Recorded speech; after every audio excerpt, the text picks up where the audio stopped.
6 mois après le grave accident de voiture provoqué par Pierre Palmade sur une route départementale, Le Parisien a publié une enquête sur les minutes qui ont précédé et celles qui ont suivi le drame. Le journal a notamment fait part des propos tenus par l'acteur à la juge d'instruction, à propos de son retrait de la scène. Le 10 février 2023, l'acteur et humoriste Pierre Palmade provoquait un grave accident de voiture sur une route départementale.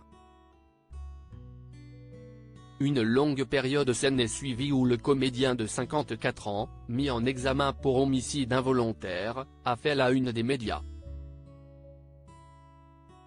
Après son AVC survenu peu de temps après l'accident, il avait été placé en détention provisoire dans sa chambre d'hôpital. Il avait ensuite été placé sous contrôle judiciaire, son état ne lui permettant pas de séjourner en prison.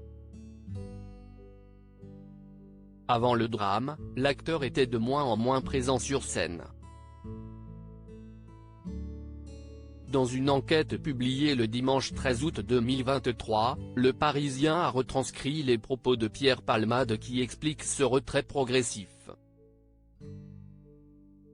Pierre Palmade, même en faisant semblant, je ne peux plus le faire. Son addiction à la drogue de synthèse 3-MMC et sa pratique du chemsex auraient notamment mené l'acteur à ne plus pouvoir assumer un rôle devant un public. Ça m'empêche de monter sur scène. Depuis le 3-MMC, même en faisant semblant, je ne peux plus le faire. Je le pouvais avec la cocaïne. La 3-MMC me rend complètement différent et le public m'a demandé d'arrêter, a-t-il ainsi raconté à la juge d'instruction. La consommation de drogue par l'acteur était extrêmement intense. Mohsin, passager de la voiture de Pierre Palmade lors de l'accident, a raconté qu'entre midi et 19h, heure de l'accident, il s'est piqué environ 8 fois. Une addiction qui date de très nombreuses années. En février 2021, l'acteur évoquait déjà ses problèmes d'addiction sur le plateau de Culture Média sur Europe 1.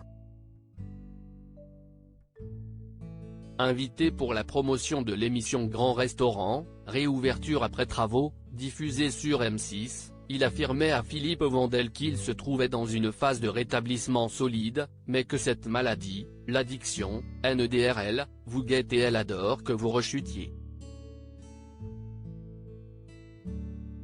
L'avantage ci est que je ne peux pas faire mon métier autrement qu'informe.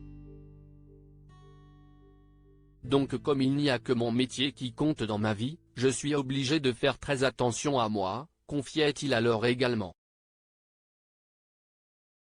2 ans plus tôt, sur le plateau d'On n'est pas couché, il avait raconté comment la drogue empoisonnait sa vie. Je ne savais pas à 20 ans que c'était une maladie, je pensais que c'était un divertissement, avait-il déclaré.